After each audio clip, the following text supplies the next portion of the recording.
This is Outnumbered. I'm Harris Faulkner. Here today, Sandra Smith, Democratic strategist Julie Roginsky, National Review reporter Katherine Timpf, plus today's hashtag One Lucky Guy, Iraq and Afghanistan veteran. I love it when he salutes. And Fox News contributor Pete Hegseth is outnumbered today. Good to have you on a fine Friday. Great to be here. And my Vikings are 5-0, and I just want to let the nation know that. Skull. This is our year. Go Cubs. For those of us who've lived in there. Go Cubs. Anyway. It's the only team I care about right now. Different sport. Very different sport. Let's start with Donald Trump, who is not holding back at this point. The Republican nominee for president is going after the media, the Clintons, and his accusers. He's denying accusations he made unwanted sexual advances on women. His campaign says he will not let up and will keep pushing back on these claims at rallies over the next 2 days. These people are horrible people. They're horrible, horrible liars. And interestingly, it happens to appear 26 days before our very important election. Isn't that amazing? This invented account has already been debunked by eyewitnesses who were there. They were there. And Mr. Trump had more to say. He blasted the media for being in the tank for Hillary Clinton. The most powerful weapon deployed by the Clintons is the corporate media, the press. The corporate media in our country is no longer involved in journalism. They're a political special interest, no different than any lobbyist or other financial entity, and their agenda is to elect crooked Hillary Clinton at any cost, at any price, no matter how many lives they destroy. And today, both the New York Times and People magazine are dismissing Mr. Trump's threats of legal action. They say they stand by their accounts, and we have this reaction from his opponent, Hillary Clinton. The whole world has heard Trump brag about how he mistreats women, and the disturbing stories just keep coming. But it's more than just the way he degrades women, as horrible as that is. He has attacked immigrants, African Americans, Latinos, people with disabilities, POWs, Muslims. There's hardly any part of America that he has not targeted. So, Pete, I would imagine this is a tough spot for either candidate to be, but particularly for Donald Trump. What do the American people want to see? Defend himself or fight for them? Or can he do both? I think he has to do both. He has to adamantly fight back, because it really is him against the entire mainstream media whose entire agenda is to elect Hillary Clinton.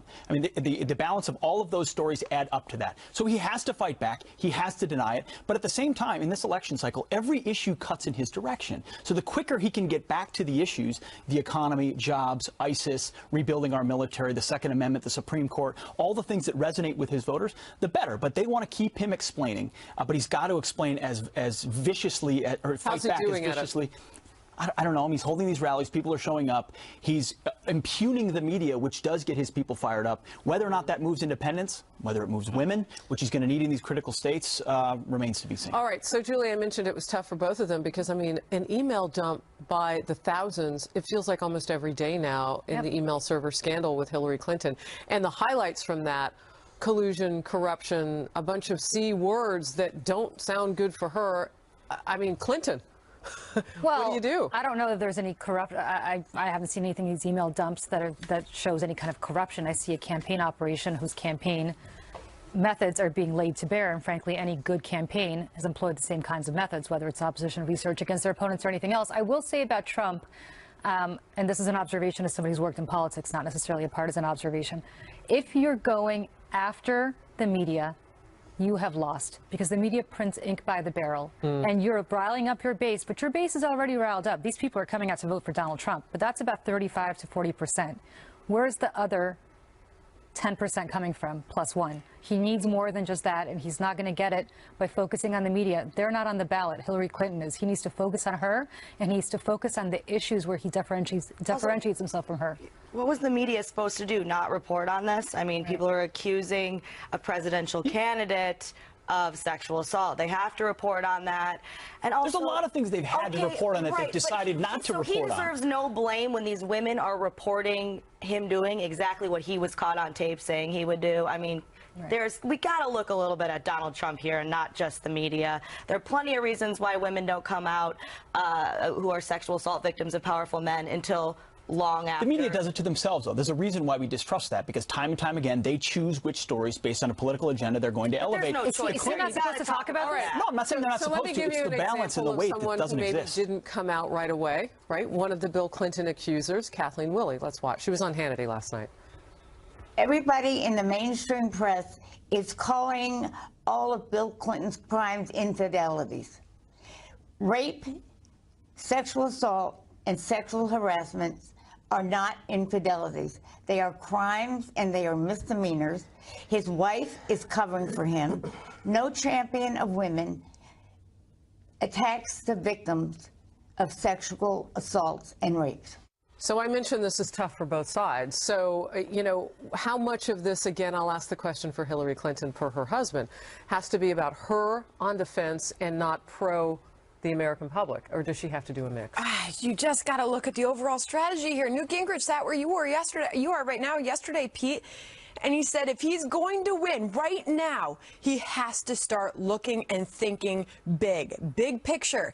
If he keeps responding to every one of these individual attacks, he will not win. I mean, also in the corner of the mainstream media, look at a statement from the Committee to Protect Journalists chairman saying Donald Trump has consistently betrayed First Amendment values, directly addressing the threats that he has made to the media. Is he going to win this one? People want him to move on. I don't know who he's listening to at this point in his campaign. No, as you respond, please take into account that that accuser was per Bill Clinton. Sure. No, I think to your point, at this point, there's so many accusations, so many fingers being pointed, so many women and different things. People have lost track, right? So it's already baked in whether you think Donald Trump is wrong or not. I don't know how much more is going to come out to change that impression. You're right. He has to pivot, has to go big, because the big issues are what draw people to him. They don't want to vote for Hillary Clinton. And if he can just give them a reason not to, when they go into that ballot box, regardless of what the polls say right now, he still has the upper hand of the undercurrent of the American people. You know, Julie, when we look typically at a season like this, 25, 26 days feels like, oh my gosh, that's not a lot of time. We're having news cycles now that are reduced to 4 hours. I can't keep time. track. I literally can't. I mean, it's no longer the 24-hour news cycle. No. You could have like 6 big stories in a 5-hour period. This dumpster fire is never going to be extinguished. It's got to end. Please, it's got to end. So my point with that is there's time to do what Pete is talking about. What is her strategy? What is it? Well, her strategy is to do what she's doing because she's winning. So her strategy is to lay low and watch him implode. What his strategy? Even though the numbers are not widening. Look at North Carolina right now, battleground state, where they are squeaky tight. North Carolina was always so how do you say winning? Because I know you don't look at national numbers. I know you look at well, right now she's got over. Oh, she does when they're good. No, wrong. I've always said consistently. Nope. I've always said, but as a matter of fact, if you look statistically, national numbers and battleground state numbers tend to converge the closer you get to an election. Right. But if you look just at battleground states, she's already got the 270 she needs. She doesn't have. All she has to do is not blow it. He can win. There's a lot of time left. He can, right. So she's got to not blow it. What he needs to do, and again, obviously he's not going to take my advice, but what he needs to do is exactly what Pete said. Get off this issue, get off the meltdown in public, and start focusing on the issues that people in Ohio care about. Nobody in Cleveland, Ohio, or Cuyahoga County, Ohio, really cares about Kathleen Willey, with all due respect to Kathleen Willey. What they care about is how's Donald Trump going to bring their jobs back? How's Donald Trump going to make their lives better? He's not talking about that. He's talking about him, Donald Trump, being victimized. Nobody cares that he's being victimized in his view. He needs to talk about well, he's going to say, I do. He feels the need to counterpunch. Of course he does. Not moving on from this, that can't happen if he doesn't move on from this. He really needs to move on from this, because if he keeps talking about it, what's the media going to talk about? Exactly what he's talking about. And a focus on policy, very, very necessary. I think it was a half an hour into that speech yesterday at that rally where he even mentioned Obamacare, for example. And that's where some of his supporters are coming in with criticism, even saying, come on. Yeah, you've got well, look at the news of Obamacare this week. And the governor of Minnesota admits that it's unaffordable. Hillary Clinton, or Bill Clinton, says it's crazy. I mean, it's indictable, and they're making people's lives worse. He can focus on it. But he's not talking about it. That's the problem. All right. Well, as we have been telling you, in just 5 short days, for the first time ever, a Fox News anchor will be moderating a general election presidential debate. Our friend, our colleague, a former big one. Lucky guy. Award-winning journalist Chris Wallace, widely regarded as the best questioner in the business, will be moderating the all-important final debate between Donald Trump and Hillary Clinton. It will be held this Wednesday, October 19th, 9 p.m. Eastern in Las Vegas. The best place to watch the first Fox-moderated debate is, of course, on Fox News Channel. We'll be glued. Pop your corn, you know where to be. Meanwhile, as Donald Trump tries to fend off controversy, Hillary Clinton appears to be laying low and trying not to make any mistakes. Exactly what Julie Roginsky just said.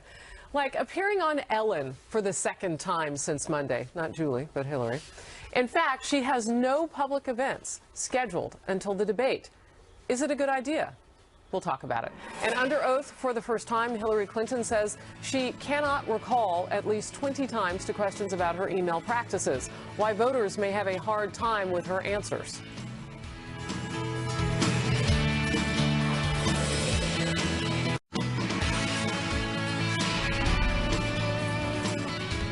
Hillary Clinton facing new questions about her emails. This after the Democratic nominee says she, quote, does not recall ordering any work-related emails to be deleted or permanently scrubbed from her server. That's according to sworn testimony she gave to questions submitted by Judicial Watch. In fact, Hillary used some variation of I do not recall at least 20 times in her submitted answers.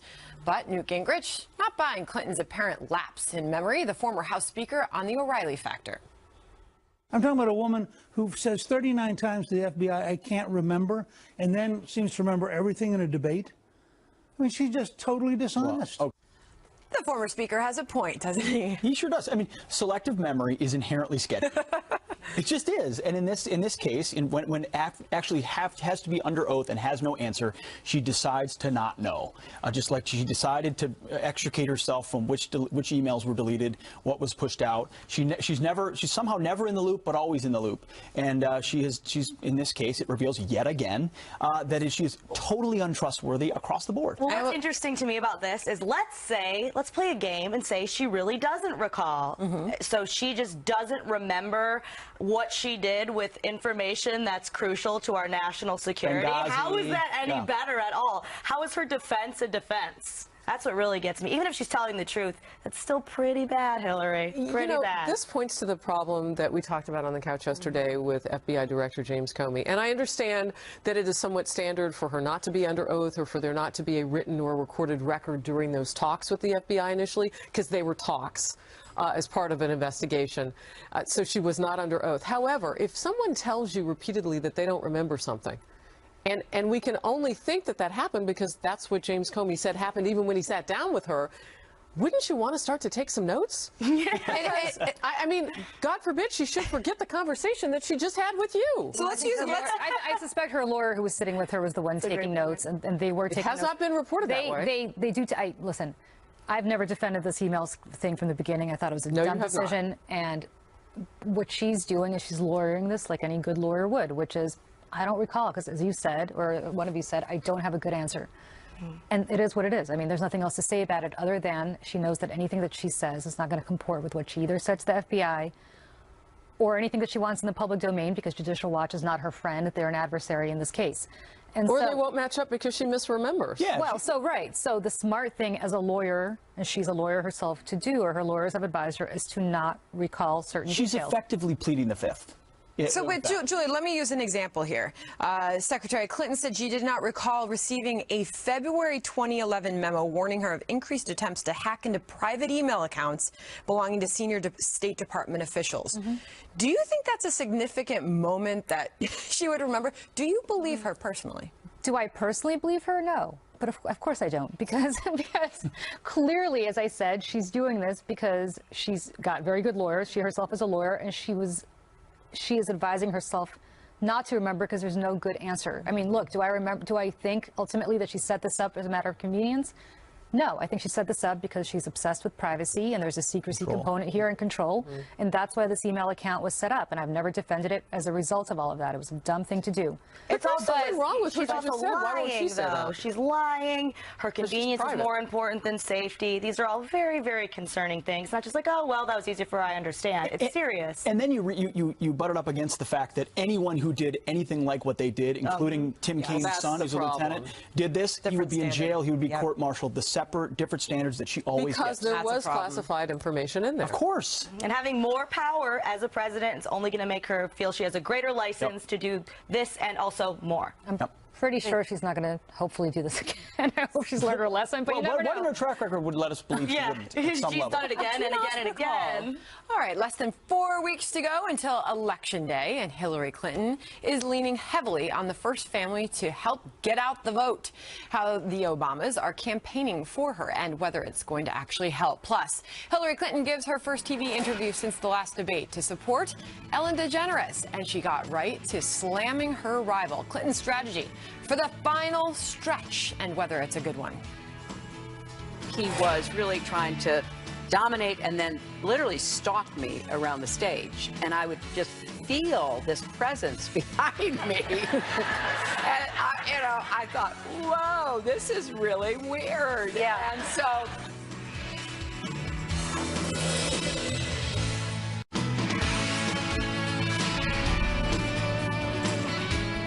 Welcome back to Outnumbered. While Donald Trump is dealing with controversy, Hillary Clinton appears to be laying low and trying not to make any mistakes. She has no big rallies or campaign events planned until after next Wednesday's face-off with Trump, the last debate in Las Vegas. But she is fundraising and appearing on friendly talk shows like The Ellen DeGeneres Show. woo! Does everyone do that to you now? Yeah, I didn't even know I was doing it, so. Wait, you must have known at the time that came out of you. I didn't. Really? I knew that I said, woo, I do that, but I didn't know I did the little shimmy to go along with it. And then afterwards I saw it, and now people are always saying to me, do the shimmy, you know? It's my new fall dance move. Yeah, I mean, this is not out of the ordinary, right, Julie? No. We know that she's going to go on. Are you shimmying, too? I was, yeah. It's contagious. Go, Pete. We knew that she'd go to friendly places, or we could just take a close-up of Peep Show. What is that thing you're doing? It's not a shimmy. I don't know. What that is. I was going to say, let's be clear, friendly places for Hillary Clinton. Well, yeah, I mean, look, she's going to Ellen DeGeneres. Gee, I wonder why. She's trying to get the women to come out and vote for her. I mean, this is very strategic as to where candidates are placed. Is that what this is, or is she just kind of hanging out with her friends? Because I thought from what we had learned that she had the women's vote. Is she in jeopardy needs to now? shore, no, but she needs to shore up the women's vote. You don't take anything for granted. You want to bring more women into your coalition, especially now in light of what's happening Push the advantage. with Trump. And in terms of her laying low, look, she's prepping, and I know this for a fact because I know her people, prepping very hard for this last debate. And so anybody who thinks she's laying low, she's not laying low. She's jammed up in whatever conference room getting ready for this debate. Is, by the way, something I strenuously advise Donald Trump to do as well, because you can't wing this kind of stuff. He was prepared for the last debate. He had a little meltdown in the beginning, and then he got a little better. Well, and he did that town hall the night before in preparation. He said it wasn't prep for the debate. Yeah, it's, you know. Okay, so as far as appearances on Ellen DeGeneres, this is Hillary's 4th appearance since announcing her candidacy, her 2nd one just since May, and I was really curious whether or not Donald Trump has ever been invited. And Ellen DeGeneres, after Hillary's last appearance, was asked that question by an entertainment outlet, and she said, well, I don't know if we formally asked him, but I mean, he's not banned from the show. Wow. He could come on if he wants to, so that's kind of interesting to me. But Trump, before he was running for office, had been a guest on her show 5 times.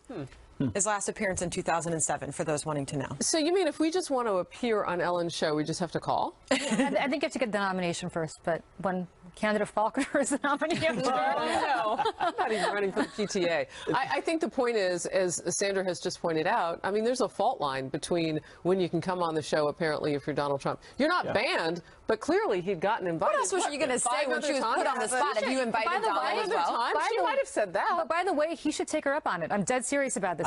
He should call her up and he should say, I understand that I can come on your show. Let me come on. He needs to do this kind of stuff. He needs to get women to look at him as something other than a predator, which is what they're looking at him as right now. He does well and stuff like that, whether it's Ellen or not. You know, when he's on the late night shows, he is likable in those situations. He is funny. I agree with you. I think that would definitely be a good thing for him to do. But, you know, Hillary, she doesn't have as much, you know, she's ahead right now. So, of course, she's doing these fun little things. Harris, I would vote for you for PTA. Oh, thank you. But no, she's retreating to the cozy confines of Hollywood, where they will be very nice to her. But I'll use a sports analogy. When you're in the 4th quarter and you're up by 5, and you go into a four corners basketball offense to run out the clock, that's oftentimes when you're most vulnerable. You don't do what got you where you are, and you get worried. Well, you're only 2 scores away from losing. losing. Well, exactly. And, and the other team's pressing, and they're coming up. You're likely to turn the ball over. And I think that could happen if Trump gets his message on track, and there's no more big. But that's the difference between these two candidates, too. He never probably feels like he can't run full court. He doesn't really care about a 5-point differential. As our audience knows, we actively look at social media during the show, and I got a message from what appears to be a Donald Trump, in support of Donald Trump Twitter account. Not moving back to Russia, stop telling me to do it. But it was criticism.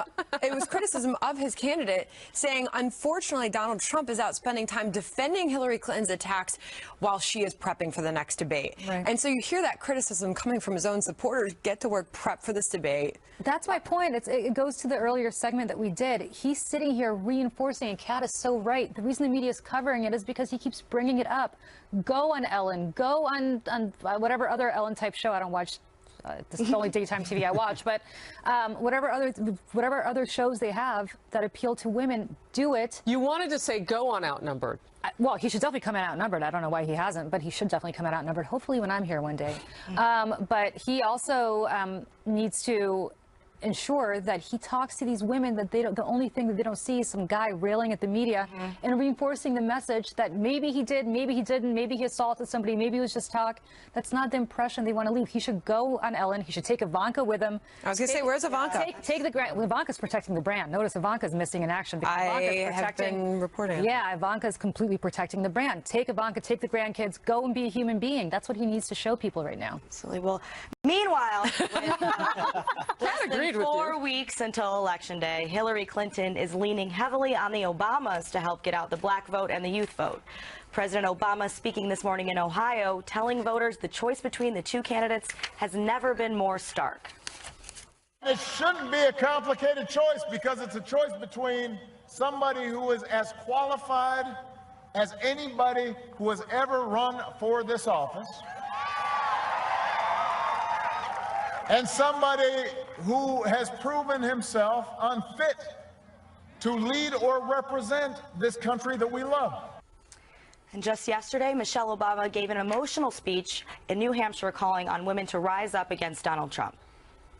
Too many are treating this as just another day's headline, as if our outrage is overblown or unwarranted, as if this is normal. Just politics as usual. But New Hampshire, yeah, be clear. This is not normal. This is not politics as usual. And it doesn't matter what party you belong to, Democrat, Republican, Independent, no woman deserves to be treated this way. None of us deserves this kind of abuse. All right, well, that specific speech aside, just the general strategy, Pete, of her leaning on the Obama so much is an interesting one, given how much this election, not just on the Republican, but also the Democrat side with Bernie Sanders, was against the status quo and the establishment. True, but I think it's a smart and powerful move if I'm them. I mean, they're powerful campaigners. He feels even more comfortable in that mode. She's clearly very good in that mode. And Hillary Clinton has had problems with her base. And while not every progressive loves Barack Obama, they like a lot of the things that he's done, and if he can tell them Hillary Clinton will solidify that legacy and they can multiply, you've got Bill and Hillary. Bill doesn't do well for her these days, but if they make up for Bill, they can spread across the country. Man, that's an offensive that's tough to beat. People like Obama more and more these days, I've got to say, now that everything's jumping out. Yeah, I think you have some polling to show his job performance numbers right now, and if we want to pop those up on the screen. 52%. Yeah, I mean, look, hers is not about job performance, but on the campaign trail, it is, because that's what her job is. She's a campaigner right now. I thought that, yeah, look at that. I think that's reflective of how she did yesterday on the stump. Now, I didn't listen to the politics part of the speech as closely as I did the emotional front end of the speech because of all the cutaways of the families and whatnot. I mean, I'm watching it kind of journalistically and saying, this works. It's very well produced. It is a job out on the campaign trail that the Obamas do well. And you said in the green room you thought it was the best. Michelle's was the best campaign speech. I think it's the best campaign speech I've seen. I can't remember as good of a campaign speech in a long time. It was amazing because it was visceral. It wasn't the first part. Her voice was breaking. I'm sorry? It was emotional. Her voice was breaking. That's what I'm saying. It was visceral. She spoke emotionally. People understood. She spoke as a woman. She spoke as a mother. She spoke to other women. She spoke to men who like women. And so as a result of She that, specifically said men that. who like women. No, but I mean men who appreciate that women are not just a commodity to be talked about in the way that certain people talk about them. I also will say, you know, the reason it's smart for her to have the Obamas campaigning for her is all she needs to do is replicate the Obama coalition, and she will have won. From a purely mathematical perspective, she needs that Obama coalition. If the only people that came out to vote for her were the people that came out to vote for him, she'd be president. So in that sense, it makes a lot of sense for her. And Michelle Obama is beloved. So for that reason, though, Kat. I mean, if you flip this to the other side, you mentioned Ivanka. She's also, I mean, we saw this from the RNC convention. She's also one who captivates not just the base, but talks to not recently. millennials. She's not out there. So where has she been? Well, that's a question a lot of people are asking, and there's a lot of talk about the Trump brand being in trouble, and she's obviously running that along with her siblings, and she's got a lot of businesses of her own. But a big question does loom. Why is she not out speaking on behalf of her father, saying this isn't the man that we know, or at least know it's today? a lot tougher for her to do right now than it is for Michelle to do right now, given everything that's going on with her dad. It's a really awkward position. It might be tough for her to have heard some of these things and process them, but campaigns, you know, speaking campaign strictly, she does need to get out there. But she's the one who rivals those numbers in terms of likability and favorability. Yes. It wouldn't be, and Kellyanne Conway's like. Can I tell you why? But it's a different role, though, for the campaign manager and for his daughter. Family member. Yeah, she has crossover appeal, too. Ivanka does, too. There's one thing about Ivanka I want to say quickly, though. Jared Kushner, her husband, is the person that was apparently responsible for the idea of putting those women that accused Bill Clinton of rape and assault and harassment at the front row of the debate. And I think that's something she probably doesn't want to answer for, that her husband was the person that played the key role in decisions about whether to promote them and exploit them the way that some people I think it's really were impossible exploited. for us to pontificate why, but yeah. Well, a new Fox News poll shows Hillary Clinton leading Donald Trump by 7 points nationally, but other polls show the race much closer in 2 key swing states. We'll discuss what it means for this fast-changing race.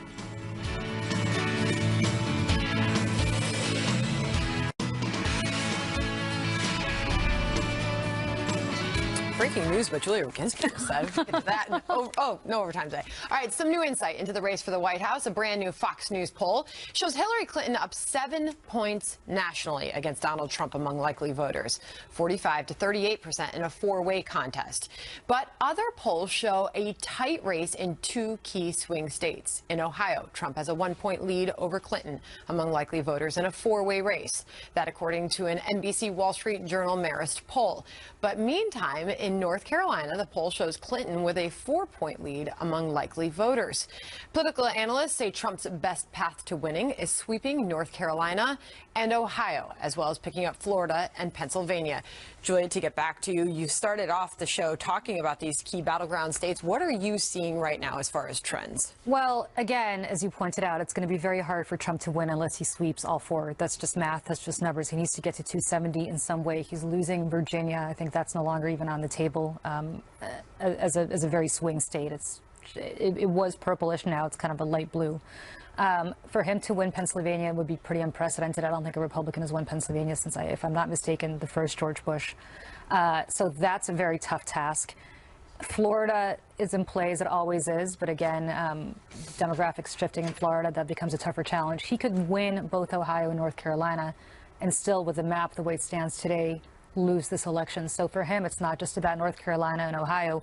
He really does need to win some combination of those 4 states. So why is it even so close there? Where? If Hillary Clinton is such the obvious choice, why is it so narrow? Because I think we're a really divided country. I don't think you're going to see a Reagan sweep of 49 states again in our lifetime. I mean, I hope I'm wrong. I hope the country unites in some fashion eventually. But the way the country is today, people are really in their corners, and you're not going to see that for a very long time. I hope some event happens that brings us all together, a good event, not a bad event.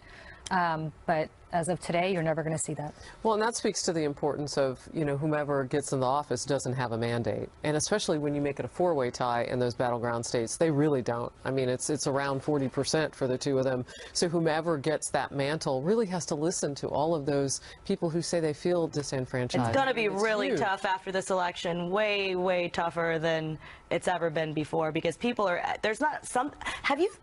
seen a single issue in this election where both sides weren't just, oh, I have an opinion, but very angry about it. I hate you for not having my opinion. People are losing. Really studies are showing people are losing friendships over the election. People's stress levels are through the roof.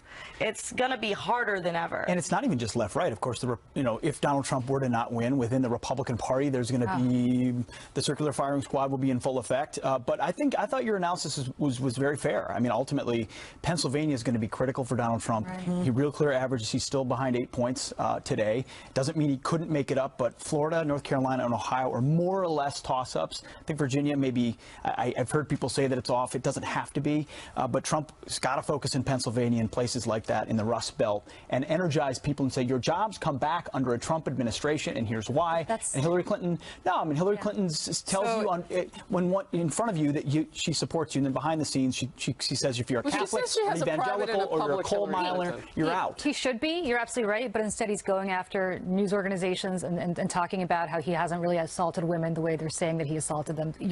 He's under siege. I mean, what would you do if you were under siege? What I would say, as a person or as a presidential candidate?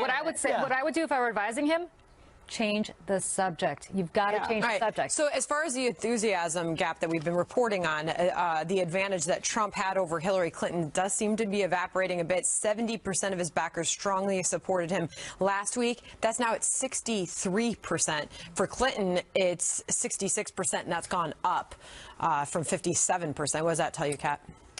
Look, I think that what Trump is dealing with now is it's a huge problem. It's gonna be really hard to come back from. I really, really hate saying that, regardless of what polls say or this say. What we're not seeing is it changing and him shifting. So it's not just like, oh, it's still possible. We need to start talking about how, and once we see that shift, then we can talk about it, rather than just talking about it, fantasy type of terms. Oh, maybe. Hillary, least likable candidate ever. But the circumstances right now are making it really tough for her to be beat. I mean, really, Hillary Clinton, it bums me out, too. Trust me. Very sad. All right. Well, a high-stakes meeting at the White House just hours from now as the window to save Syria is closing. Now, U.S. officials reportedly considering airstrikes against Syrian bases. But that's raising the risk of a direct confrontation with Russia. We discuss that next.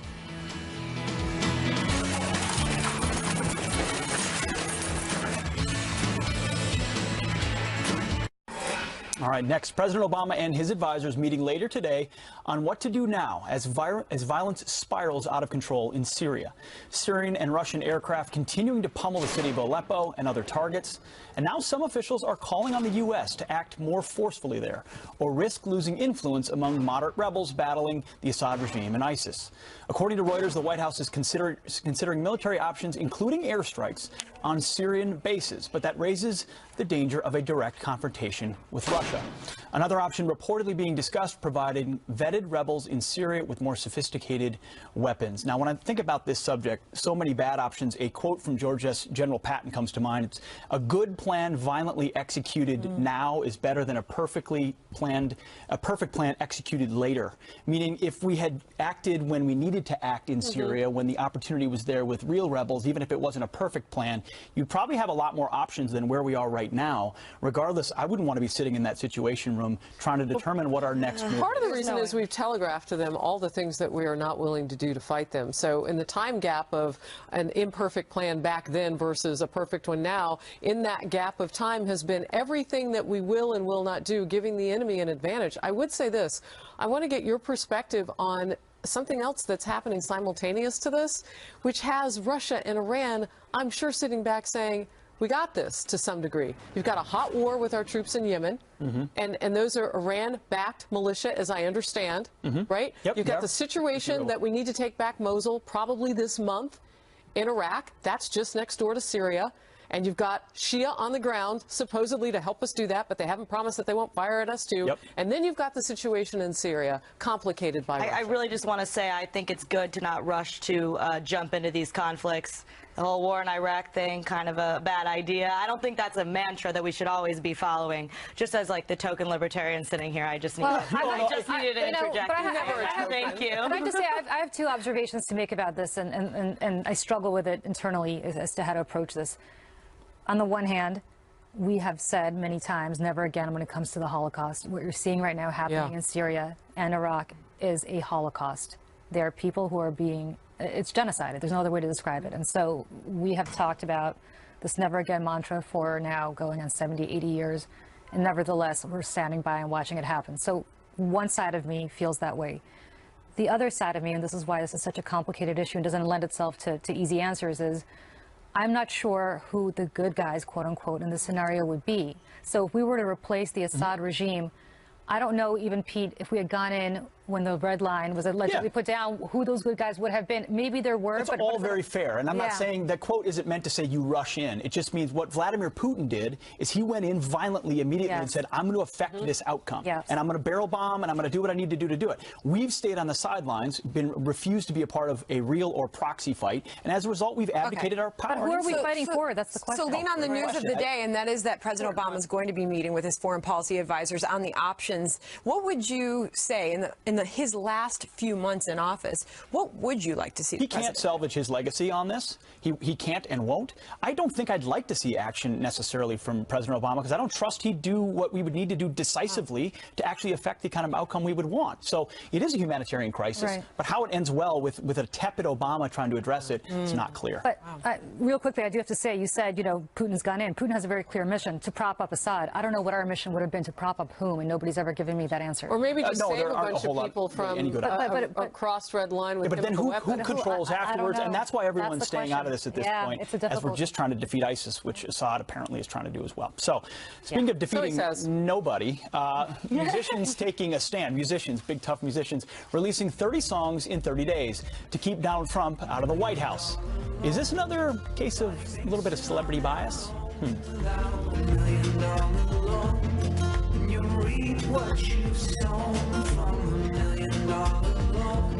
Call your father on the phone. From Russia, Vladimir says hi. We were warned. Gotta see Pete sing and dance. It's so good. It's not just Hollywood speaking out against Donald Trump, apparently. Musicians are also putting their talents to use to make sure the Republican nominee does not win the White House, in their view. A group of artists are taking part in a project called 30 Days, 30 Songs. They release one song a day for a Trump-free America. The tunes released so far include Can't You Tell, $1 Million Loan, With Love from Russia, that you just heard, and Same Old Lie. Whatever.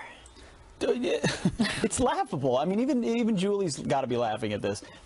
There's nothing about a song from a celebrity that's going to influence someone to vote or not vote. This is chum into the water of people that already agree. No, but I would be fine. I would be fine if the effort was to get people to go out and vote, and they just simply labeled it musicians for a prosperous America or a healthy America. Go vote. But they're not doing that. They're telling people who to vote for. Well, that's their prerogative in ways that everybody has the prerogative to have an opinion. I want to know where the proceeds from all these sales go to, because that's something that hasn't been answered. Has it been answered? Or maybe I should have read my packet more carefully. HillaryClinton.com. No, but seriously, like you're putting out all these songs to enrich yourself. You're putting out. I mean, that's their prerogative. They can do whatever they want. But I'm just curious about how this works. Is this?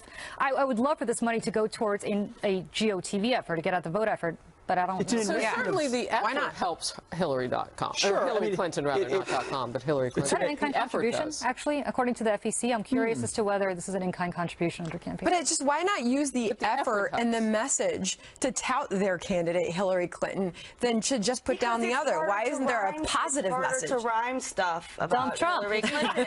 I'm sure someone would be doing this about this attack thing against Hillary Clinton, but like, what rhymes with server? Like, what rhymes with Benghazi? What rhymes with Clinton Foundation? Because we all know that the rhyming issue. I cracked the case. We all know that Hollywood is about being cool, and there's nothing cooler right now than bashing Trump. So they get to glow in their self-righteousness by singing a song about it. All right. Well, let's sing this tune, The Debate, on Wednesday with our friend Chris Wallace. That's Wednesday, October 19th at 9 p.m. Eastern. Don't miss a moment of it.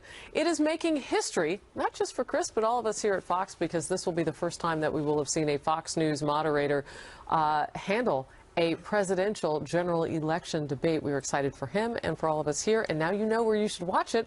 And it was great to have you on a Friday. Thank you for having me. Thank you, Pete Hegseth. Always good to be here. Go Vikings. Go Vikings. Go Vikings. Bye week All right. this week, but go Vikings. We're back here on, and the Cubs. I know you like them, right? Yes, TV, Monday, noon Eastern. We'll see you then, happening now, right now. Have a good weekend.